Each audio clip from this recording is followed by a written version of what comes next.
tour du ministre de la Santé, Dr Jamal El-Maoukié, de recevoir aujourd'hui dans son bureau une forte délégation également de la République du Japon, avec à sa tête Hiromichi Watanabe, député et président du comité de santé à l'Assemblée du Japon, Tatsuo Arai, ambassadeur du Japon à Djibouti, et Ahmed Araïta Ali, ambassadeur de Djibouti au Japon. L'objectif de cette rencontre était avant tout une visite de courtoisie du député en République de Djibouti, et cela a permis au ministre de la Santé de discuter largement des axes prioritaires dans le domaine de la santé en République de Djibouti. Les deux parties ont convenu d'un échange à travers les ambassades des deux pays pour entériner ce protocole de partenariat entre le Japon et Djibouti très prochainement. Et cette réunion a vu la participation du secrétaire général du ministère de la Santé et des hauts cadres du ministère de la Santé.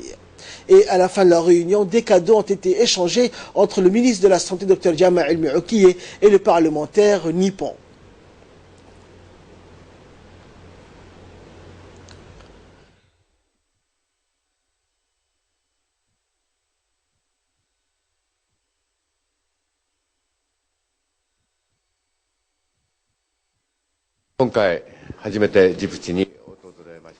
Donc j'ai visité Djibouti pour la première fois.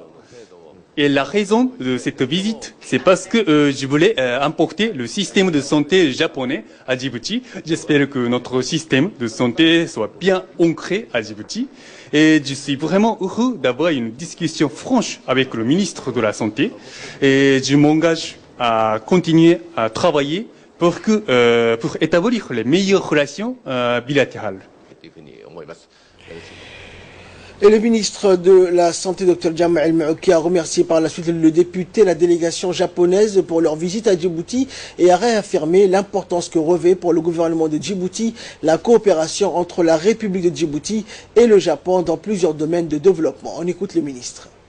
Nous avons longuement débattu, en long et en large, sur la question de la santé en général et surtout l'aide qu'accorde le Japon en particulier. Comme vous le savez,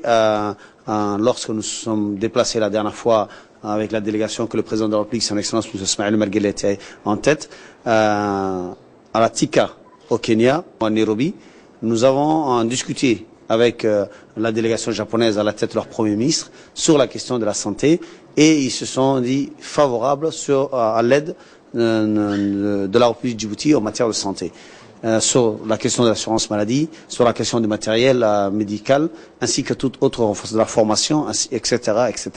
Donc aujourd'hui, nous avons discuté de la manière dans laquelle nous pouvons matérialiser ces engagements. Et lors de ma visite très bientôt, Inch'Allah, au Japon, nous allons voir comment nous pourrons avancer ces propositions. Mais le Japon est prêt pour pouvoir soutenir et appuyer les pays d'Afrique sur la question de la santé, et une enveloppe conséquente a été votée ou prévue à cette conférence de TICA 2016 à Nairobi. Donc nous sommes vraiment très heureux. Le député s'est déclaré aussi qu'il sera aussi volontaire pour que lorsqu'il part au Japon, qu'il puisse discuter avec toutes les grandes entreprises, avec ses collègues et camarades députés, pour pouvoir trouver des voies et des moyens pour soutenir la République de Djibouti en matière de santé, surtout dans la santé mère et enfant, les matériels médicaux, ainsi que tous les autres secteurs qu'il pourra en ajouter.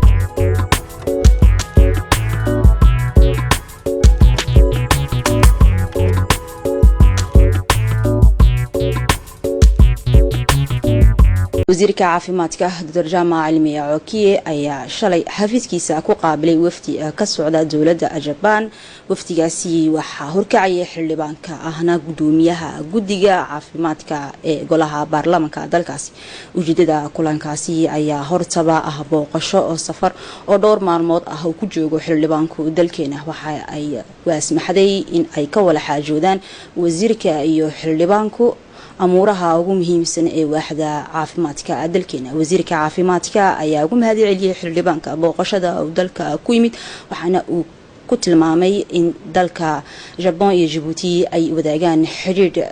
iyo iskaashi taabanaya dhinacyo kala duwan oo ka qayb qaadanaya horumarinta dalka. arumaha ugu muhiimsan ee kulankaasi lagu soo qaaday waxa ay kala yihiin xoojinta iskaashiga labada dal ay wadaagaan gaar ahaan waaxda caafimaadka sidoo kale waxay ka hadleen caafimaadka hooyada iyo ilmaha tababar siinta dowladda Japan dakhaatiirta dalkeena iyo waliba deeq qalab oo kor u qaadaya adeega caafimaadka labada dhinac ay isku waafaqeen wax iswadaarsigaasi macluumaadka iyagoo loo adeegsanayo labada safiiro kulankaasi waxa uu joogay xogayaha guud ee wasaaradda caafimaadka iyo mas'uuliyiin kale xildhibaanka dalkaasi Japan aan waraysi la yeelanay kulankaasi kadib waxa uu ka waramay taageerada dalka Japan ay la garab joogto waaxda caafimaadka ee dalkeena waxa uu sidoo kale uu ka waramay iskaashiga wanaagsan ee u dhaxeeya labada dal ee saaxiibka wasiirka caafimaadka Dr. Jama Cilmi Cookiye oo sidoo kale aan waraysi la yeelanay waxa uu ka waramay ujeedada booqashada ku yimid waftiga dowladda Japan dalkeena waxaan ka sheekaysanay sida ay Japan ay u garab gal lahayd u gargaar lahayd wadankeena arinta dhanka caafimaadka waxaan anagoo tixraacayna arintii ka dhacday Kenya ee madaxweynuhu uu tagay iyo anigu gaar ahaan aan dhanka caafimaadka matalay ee kaga sheekaysanay Japan oo ku ballan qaaday inuu wadanada Afrikaanka aad u caawin doono lacag badan ka hadlay inuu ku garab gali doono mawduucyada uu wax ka qaban doona ay kamid yihiin dhanka tamarta koranka iyo gaar ahaan dhanka caafimaadka tiyaana komaanta ka sheekaysana waxaan ka wada hadalnay dhowrka sector ayagu inay aad u gargaaran ay doonayaan oo ah dhanka hooyada iyo ilmaha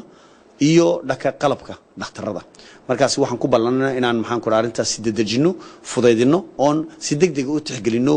ballamaha la qaaday oon ku degdegno aniguna ee baahdo yiraahdo dhawaan aan tagi doono socdaal aan ku tagi doono wadanka Japan oo ku hagaajin doono wixii baahi jira iyo wixii aan la qaban karin ee baahdo yiraahdo wadanka Japan hadda jeer gargaar la garab jooga iyo maxaan ku dhahaa garab gal wadankeena aan ugu mahadnaqayno oon safiirkooduna halkan uu joogo ay naga dhaxayso wada shaqaysi aad u wanaagsan waxaan insha Allah ku rajaynahay sidoo nagu amray madaxweynaha dalka madaxweyne Ismaaciil Margelle inaan walaaltinimada iyo kalgacaylka wadanka iyo wadankeena iyo wadanka Japan aan xoojino annaguna aan ku dadaalno sida garab joog wanaagsan aan uga helnaa dhanka caafimaadka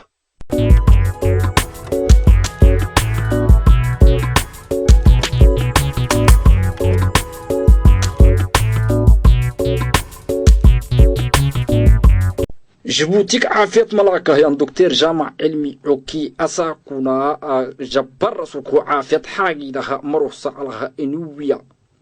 وطنبي اللي أنقروا أيد أتمانقرا وكذا فجبر سوك عافيت حاجي لها مرخصة على توحا إتك جيبوتي كنا بقفني أكني أبمي أتوكل عافيت حاجي لها مرخصة على اللي يعني جينك عافيت ملاكه اللي أنقروا أكني أساكونا يلمي تمانغر واللي نيجي نكلي أموجرك عافيت حاجي دنا مرة فلت كل صا اللي بسيسان أقول تكني إدي يا بني توكل عافيت ملاك يا دكتور جامع علمي عكي نهراك كل صا لقد أجي ينام أكني إيجي أيجي ديتو ينا وتنبيك يجي أكي على كتر على كم كينك أما اللي يجي نكلي نبم رفوك هاي تتياكني ميز حسيه توكلنا مرة سيتا اللي هدي ولا تستم مرحوت وحا إتكي نما بعرف فنطا يعني هي سيتا اللي كبيت كل باسي سنم أكنيه أما قدك عافيت حاجة دا عند في باسي سنم أكنيه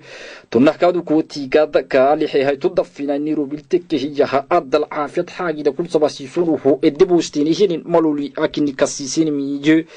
توكل كادو كو أريد لنا كي أريد عافيت جمسنا عند في باسي سنم تدو مهتم مالولي أرح دكسينيه كلاكادو كو أرشي دايلابه ينهي مرات أيدكا كان أباناها تنحكادو كمان جوجلو تنستان منصفيت دايلي وادو كيني مكلانم أكني سيتا اللي جيني ميجي توهين كي هنا ما بعرف فنات ينهي سيتا اللوكبيتي عافيت حد البسوه إيوه كدتو بيعتل ويتستان مالولي كيني أراحة داكسيني جامع علمي عوكي كيني كالحي قلتمي جامع علمي دكتور جامع علمي عوكي توكل فيروكو تمتهتن إرقاها إنكي كل سليك دا قحسيه تمار حلا عند فلوك الدي ولا لينهي نمكني الدي بميتو هونا ما بعرفنا لا علاقتكي كادونا نبارلو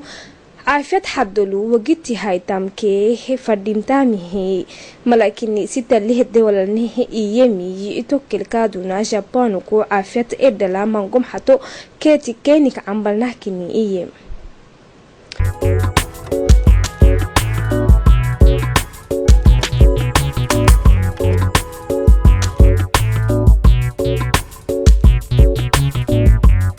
الأخبار المحلية، استقبل معالي وزير الصحة دكتور جامع المعوكية في مكتبه بالوزارة رئيس الحزب الديمقراطي الياباني،